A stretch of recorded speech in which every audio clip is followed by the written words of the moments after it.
Hey, first grade, I am getting ready to read the last chapter in Junie B. Jones and the Yucky Blucky Fruitcake. We are going to find out how Junie B. likes the fruitcake.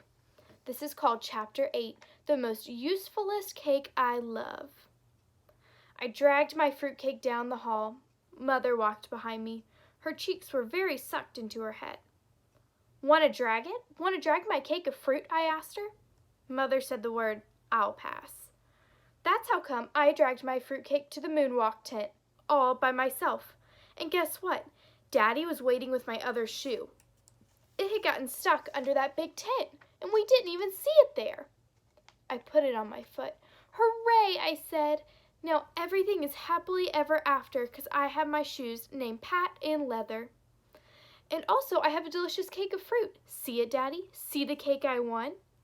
Daddy looked at my cake in shiny aluminum. Then he looked at Mother. He shook his head very slow. No, he said, don't tell me. Mother rocked back and forth on her feet. Yupper, she said. Daddy closed his eyes. You mean she picked a fruitcake, said Mother. I jumped way high in the air again. Yeah, a fruitcake. I picked a fruitcake, and now I would like to see what it looks like. Only I can't even lift this big guy off the ground. Daddy picked it up and set it on the table. I pulled off the aluminum foil. Then I just stared and stared at that thing. It was brownish and slickish, and there was slippery shine on the top. It got rotted, I said, very quiet.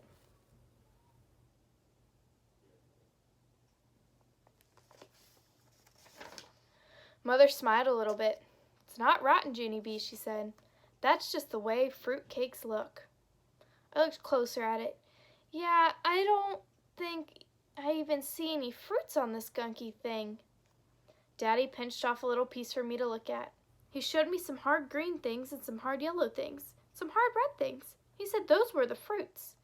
Put my tongue out at that green one. Yuck, I said. Bluck. Just then I heard a voice. Junie B, look what I won at the cakewalk. I turned around. It was my bestest friend Lucille. She was running at me with a box of fluffy white cupcakes. They had beautiful rainbow sprinkles on them. See them, Junie B? See how delicious they look, said Lucille. Yeah, so? I said. Lucille looked on the table where my cake was. What's that? She asked. Did you want a cake too? Can I see it, please? I jumped in front of it. No, you cannot, I said. Only Lucille stood on her tippy toes and she peeked right around my shoulder. She made a sick face. Ick, she said. What happened to it? Nothing happened to it, that's what, I said back. I quick put the aluminum foil on it again. Then I climbed up on the table bench and I pumped up my muscles and I lifted my fruitcake way high in the air. This could hurt you if I dropped it on your head, Lucille, I said, very straining. Lucille ran to her Nana speedy quick. After that, I got down from the bench and I dragged my cake of fruit all the way to my car. Daddy unlocked the door for me. Get in and I'll set your fruitcake on your lap, he told me. Yeah, only that thing will squish my legs into flatties, I said. So Daddy put my fruitcake on the seat beside me. I climbed on top of it and buckled up my seatbelt. Hey, I can see out of the window when I sit on this thing, and it doesn't even smush down, I said.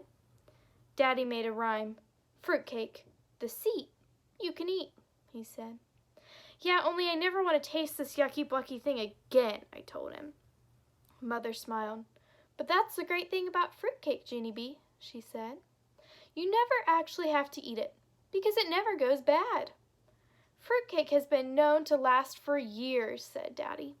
And if you ever get tired of it, you just put a bow on it and you give it to someone you don't like for Christmas. Then him and Mother laughed and laughed, only I didn't even get that joke. Pretty soon, Daddy drove the car into our driveway. I carried my fruitcake into the house, except for just then it started to slip out of my arms, and so I quick plopped it on the kitchen chair. I climbed on top of it. Hey, look how big I am. I'm all the way raised up to the table. And this fruitcake doesn't even hurt my behindy. I smiled very happy.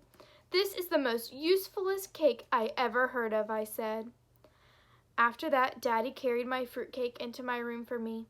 He put it on my shelf. Then him and Mother tucked me into bed. I waited for their feet to walk away. Then I took my flashlight from under my pillow and I shined it on my fruitcake. The aluminum foil sparkled in the dark. It was the most beautiful sight I ever saw. I smiled some more, 'cause I'm a lucky duck to win that special thing. And also, I appreciate my comb. Here's a picture of Junie B sitting on her fruitcake. First grade, that is the end of book number 5, Junie B and the Yucky Blucky Fruitcake. We will start the next one next week. Bye, first grade.